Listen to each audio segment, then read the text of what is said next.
Pour être honnête, j'en attendais pas grand chose de ce pay-per-view et franchement, j'ai passé un trop bon moment.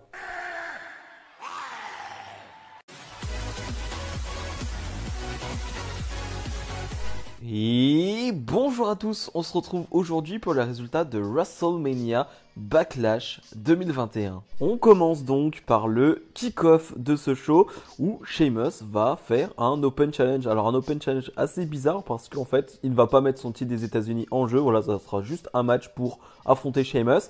Et c'est Ricochet qui va arriver. Et il y a beaucoup de choses à dire sur Ricochet parce que Ricochet va arriver en tenue civile. Alors on va me dire, ouais, mais c'est plutôt bien fait parce qu'en soi, bah, c'est un open challenge, donc bah, t'es pas prévu pour combattre, donc t'es pas forcément en tenue. Ouais, ok, sauf que le gars, quand même, ses straps sur les mains, donc on se fout un peu de notre gueule, hein, parce que Ricochet va être en jean, va être en chaussures de ville. Et donc, on va avoir ce combat qui va pas durer très longtemps, mais franchement, c'est très fun. Voilà, c'est très court, mais c'est très fun. Je vais pas me répéter, mais bon, Ricochet est trop fort. Ricochet est incroyable. Ricochet est un catcheur phénoménal. Bon, bref, on le sait tous hein, maintenant, mais on le voit quand même très peu à la télévision. Et quand on le voit comme ça, sur de petits moments, hein, parce que encore une fois, ça reste très court, bah moi, ça me fait plaisir. Sheamus va remporter ce combat. Et après le combat, Ricochet va attaquer Sheamus. Il va lui piquer sa tenue d'entrée, voilà, avec son chapeau et une sorte de peignoir. Je sais pas comment on peut appeler ça. Et va poser avec et s'en aller. Ok, d'accord. Ricochet, la défaite, ça a pas l'air de trop l'inquiéter, hein. Il s'en fiche un peu et de l'attrister.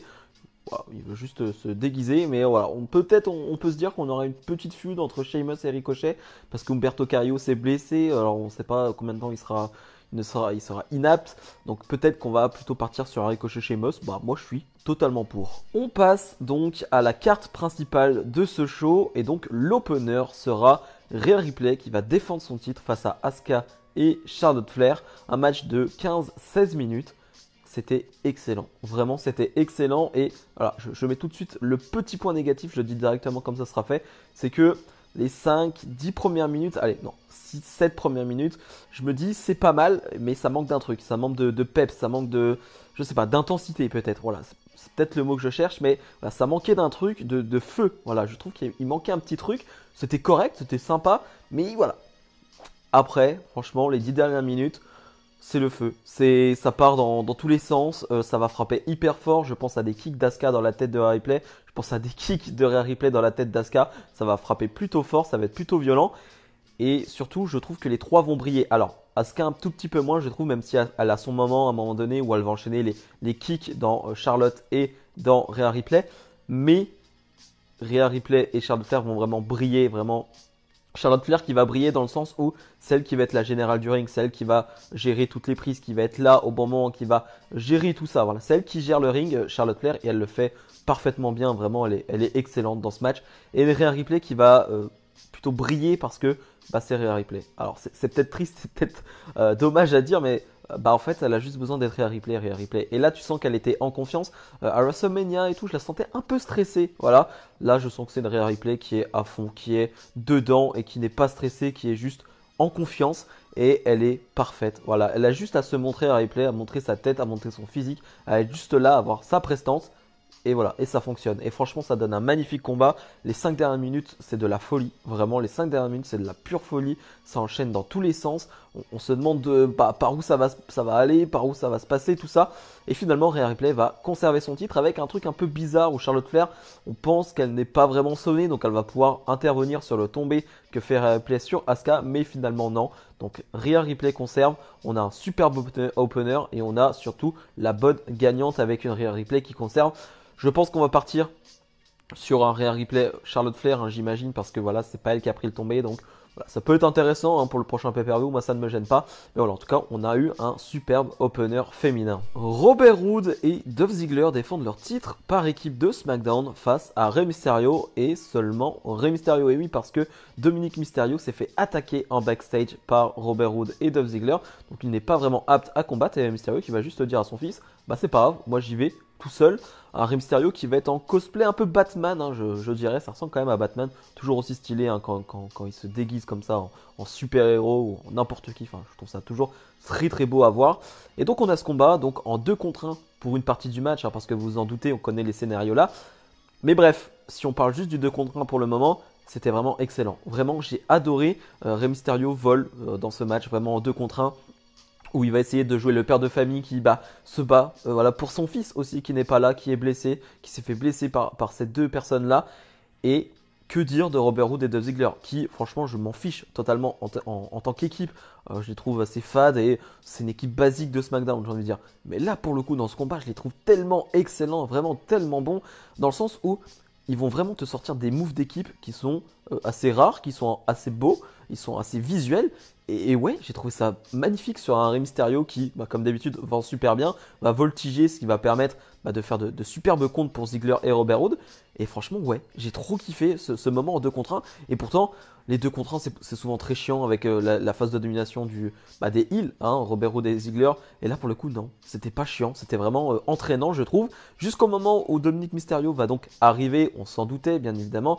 Il est blessé, mais il veut quand même combattre. Et là, t'as un petit flottement quand même, c'est assez bizarre parce que Dominic va pas faire le tag tout de suite. Et t'as pas ce feu direct, Dominic va se faire... va prendre un spinebuster directement en fait. Il va pas arriver en sauveur, en héros. Il va se faire contrer directement. Et là, je trouve que voilà, sur la fin de match, tu as de bons enchaînements, mais c'est un poil trop long. Voilà, c'est le petit défaut de ce match, c'est que c'est un chouïa trop long.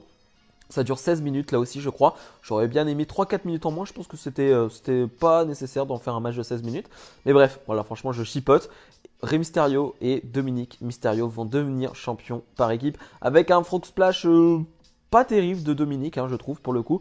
Mais Dominic, qui va donner la victoire à son équipe. Donc, le père et son fils qui deviennent champions par équipe. C'est la première fois de l'histoire de la WWE qu'un père et son fils deviennent champions par équipe. C'est incroyable. Voilà. Alors, bien évidemment, j'aurais bien aimé vivre ce moment avec du public, avec des fans. Je pense que ça aurait été énorme la réaction des fans. Pour le coup, c'est pas trop possible, hein. On verra peut-être les mois prochains. Voilà, on en parlera, on verra bien. Mais en tout cas, voilà, j'ai adoré ce combat. J'en attendais pas grand-chose. Voilà, même si j'adore Dominic et Mysterio, cette feud et tout ça, cette division par équipe, ça m'intéresse pas énormément. Et pour le coup, j'ai été assez surpris et agréablement surpris. Donc, bravo messieurs. Et voilà, les Mysterio champions, c'est quand même très très classe. Petit aparté, voilà, pour vous demander de vous abonner. Voilà, on a passé les 500 abonnés, c'est très très cool. Maintenant, prochain objectif, c'est les 600, c'est les 700, c'est les 800, c'est les 900, c'est les 1000. Donc voilà, n'hésitez pas à vous abonner, moi ça me fera énormément plaisir. Damien Priest face aux Miz dans un match de bûcheron. Donc on est censé avoir des superstars autour du ring. Sauf que là, on va pas avoir des superstars autour du ring, on va avoir des zombies. Voilà, la WWE, ils sont en partenariat avec le film Army of Dead, donc où il y a Batista dedans. Batista qui a fait l'intro du show, qui était vraiment très très cool. Mais voilà, en tout cas, on est un peu en partenariat avec Army of Dead, qui voilà, parle de zombies, hein, on verra bien. En tout cas, j'ai hâte de voir ce film d'ailleurs. Mais bref, c'est un ovni. Voilà, voilà, c'est WWE en fait. C'est-à-dire que tu peux passer du catch pur à de vrais bons matchs, à de vrais bons trucs sur le ring, à ça qui... Je peux même pas dire que j'ai détesté parce que pour le coup j'ai vraiment apprécié le moment en fait. J'ai trouvé ça très fun, j'ai trouvé ça très cool. Quand je regardais, franchement, ça a duré 7 minutes, je crois, le combat. Franchement, si on parle du combat, c'est un combat basique et j'ai même pas envie de revenir sur le combat parce que c'est même pas la chose intéressante dans ce match. Mais je sais pas, ça m'a pris en fait. Il y a une ambiance assez sombre avec les zombies qui sont plutôt bien faits, hein, c'est pas trop horrible à voir. Et un John Morrison qui va lui se faire aussi attaquer par les zombies qui vont même attaquer Damien Priest, qui vont attaquer The Miz. Enfin, voilà, c'est un bordel de zombies, hein, tout simplement. Et ouais, c'est la WWE en fait. Et franchement, je trouve pas ça nul, je trouve ça fun. Et quand je dis c'est fun, c'est pas un truc péjoratif parce que voilà, Stury de Cessal Catch a mis en avant le c'est fun et le c'est fun est souvent mis au second degré, c'est-à-dire le c'est fun en mode Vince il trouve ça drôle, mais nous on trouve pas ça drôle du tout. Pour le coup, je trouve pas que c'est approprié pour le coup parce que ok, c'est spécial, ok, c'est un truc qui est à part, mais je sais pas, j'ai pas trouvé ça mauvais, j'ai pas trouvé que c'était un segment comédie nul à chier, disons les termes, qui ne faisait rire personne et qui était gênant. Non, là pour le coup, tu peux passer à côté, mais tu peux pas dire que c'était mal réalisé. En tout cas, moi j'ai trouvé ça plutôt cool. Une fin de match où Damien Priest va remporter le combat, et surtout l'après-match, où The Miz va se faire manger par les zombies. Voilà, tout simplement, The Miz est mort. De ce qu'on doit en comprendre, The Miz est mort. Voilà, t'as tous les zombies qui se jettent sur lui, et Damien Priest va s'en aller, et tous les zombies sont sur lui, sur le ring, avec un The Miz qui est juste au sol, quoi, allongé sur le sol, et qui se fait manger par les zombies. Donc voilà, je sais pas ce qu'on va nous dire, parce qu'on va sûrement le revoir à Raw demain, et The Miz dira, oh non, ça va, je vais très bien. Mais voilà, en tout cas, The Miz qui est bouffé par les zombies, et franchement, ce segment match et bah j'ai trouvé ça très fun. Première défense de titre pour Bianca Belair, donc qui va défendre son titre de SmackDown face à Bayley. Si on peut parler vite fait de la feud, bah ça fait que depuis 2-3 semaines, hein, je crois, on a quelques promos et bah ça me suffit. Voilà, franchement c'est une feud, bah j'ai envie de dire de transition pour Bianca Belair et on a eu de bonnes promos, de bons segments avec Bayley. Donc voilà, moi ça me suffit, j'en demande pas plus pour une feud qui dure que un mois. En tout cas, pour le moment, elle ne dure qu'un mois, mais on va en reparler. Donc on a ce combat qui dure une quinzaine de minutes. Déjà, point négatif, c'est trop long. Voilà, c'est trop long par rapport à la feud, par rapport à l'importance de la feud, c'est trop long. Vraiment, c'est beaucoup trop long. Un match de 8-9 minutes, c'est pas dérangeant en fait. C'est pas négatif d'avoir un match de 8-9 minutes quand la feud bah, n'en demande pas plus, tout simplement. Le match, je le trouve correct. Je trouve que c'est le moins bon match de la soirée. C'est pas un mauvais match, voilà, disons-le clairement. Il n'y a pas de mauvais match, il n'y a pas de... Bon, à part si on parle de Damien Priest contre The Miz, mais voilà, ça c'est différent. Pour moi, je le mets dans la case de segment. Mais il n'y a pas de mauvais match dans ce show. Et là, c'est pas un mauvais match. Clairement, c'est très correct ce qui se passe sur le ring. J'aime bien l'attitude de Bianca Belair qui est en réelle championne. Voilà, là, elle est plus challengeuse. Elle va être en domination. Elle va être très intéressante dans cette phase de domination. Bah, elle va même en plus être assez charrieuse. Hein. C'est-à-dire qu'elle va vraiment charrier Bayley. Elle va la chercher un peu, la taquiner. Et j'aime bien cette Bianca Belair là qui, ok, elle est face, mais elle est toujours un peu arrogante. Et ça, j'aime bien. Et sinon, voilà, le combat est un poil long. Il se perd au fur et à mesure. Je trouve que en fait, les premières minutes, je me dis c'est vraiment très bien et je trouve que ça se perd un peu. Le rythme se perd un peu. Pourtant, le rythme est vraiment bon au début, mais je trouve que ça se perd à un moment donné. Et voilà, j'ai pas grand chose d'autre à dire. Allons directement sur le finish. Le finish qui est raté, je sais pas si c'est un botch ou non parce qu'on nous a pas remontré les ralentis. Donc, possiblement un botch, possiblement raté, je ne sais pas, on verra les prochaines semaines. Mais une Bianca Belair qui va faire un tombé avec un roll-up et qui va céder de ses cheveux. Alors, on va me dire oui, elle se venge parce que bah, Bayley va pendant tout le combat essayer de tricher. Et une Bianca Belair qui gagne un peu en trichant. Alors, c'est pas vraiment de la triche parce que ses cheveux sont considérés comme aptes en fait. Enfin, on a le droit elle a le droit en fait, tout simplement. Mais je sais pas la manière dont c'est fait. Et en plus, là où je parle de botch, c'est-à-dire que bah ça fait 1, 2, 3. On pense que Bayley s'est relevé, mais l'arbitre dit non, en fait, elle s'est pas relevée. Donc victoire de Bianca Belair qui s'en va directement. En plus, il n'y a pas de célébration sur le ring. Non, elle part directement.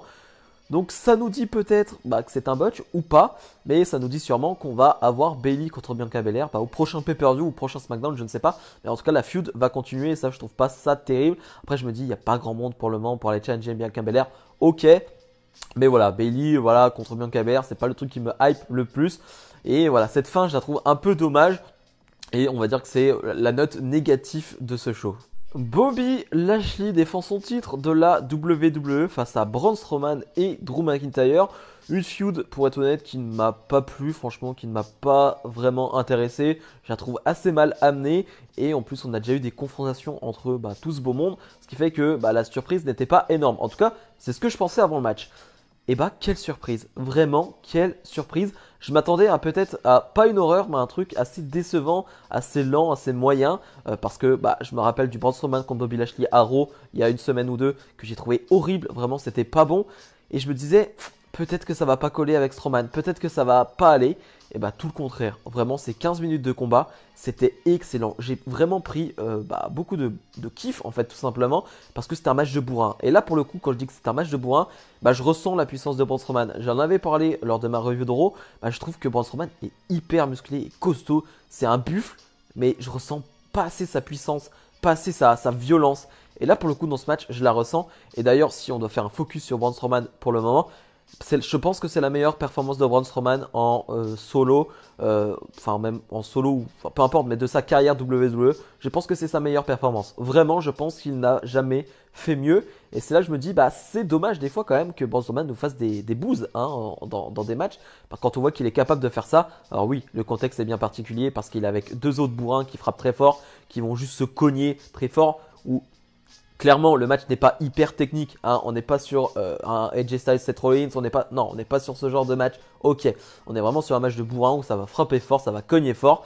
Et c'est ce qu'on attendait, et c'est ce qu'on voulait, et on l'a eu. Et franchement, il n'y a rien à dire. Donc MVP Braun Strowman qui va même faire une sorte de dive à un moment donné. Ok, d'accord mon Strowman, fais-toi plaisir.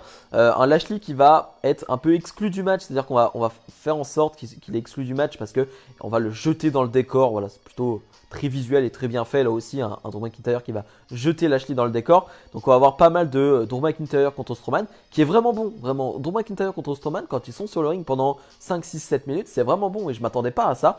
Et on a le final où Lashley sort un peu de nulle part et va venir faire le tomber et faire le tomber sur Strowman, je crois. Je sais plus. Je crois qu'il fait le tomber sur Strowman. Et donc Lashley qui conserve. Alors oui, le finish est un peu pété avec un Lashley qui dormait pendant une partie du match et qui arrive de nulle part et qui remporte le combat. Voilà, c'est une manière de faire que voilà, vous allez apprécier ou non, peu importe. Mais le combat en soi était vraiment excellent. J'ai passé vraiment un très bon moment dans ce combat. C'était vraiment une bonne surprise. Je m'attendais pas à ça. Donc bravo messieurs et surtout bravo Braun Strowman.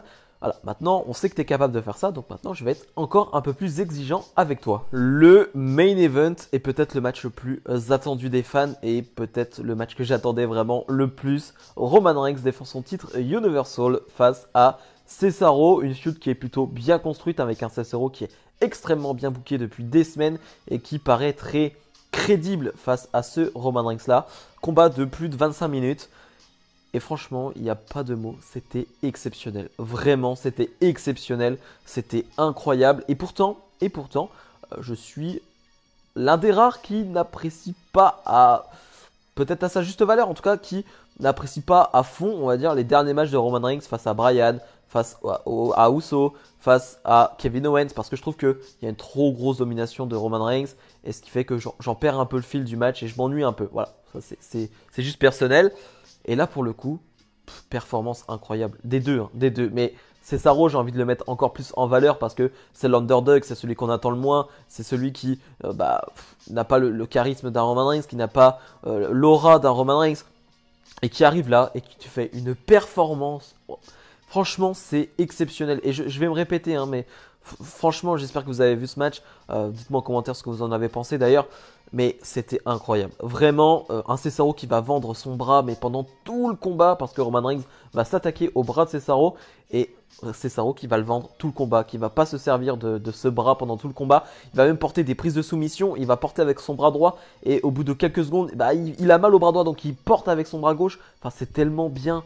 C'est tellement bien vu, c'est tellement bien fait, ça fait tellement réaliste pour une fois. Alors oui, la notion de réel dans le catch, bref, tout ça, bref, on s'en fiche. Mais là, je trouve ça tellement bien fait, tellement ingénieux de la part de Cesaro. Un Cesaro qui, certes, va se faire ultra dominer pendant une période par Roman Reigns, hein, à l'image d'un Daniel Bryan, d'un Kevin Owens, tout ça. Mais je trouve qu'il a quelque chose en plus. C'est-à-dire que peut-être dans l'expression faciale, dans son physique, il va être en mode... Je peux le faire, je peux revenir, je sais que je peux le faire, je suis en sang parce que Cesaro il va y avoir un peu du sang partout, hein. Roman Reigns va se retrouver avec du sang sur le ventre, tout ça. Mais voilà, Cesaro va jamais abandonner, Cesaro va toujours revenir dans le combat jusqu'à cette fin qui est un peu prévisible et un peu abrupte je trouve, elle tombe un peu de nulle part. Mais voilà, franchement, Cesaro nous a donné la performance qu'on attendait de lui. Vraiment, c'était la performance de Cesaro qu'on attendait.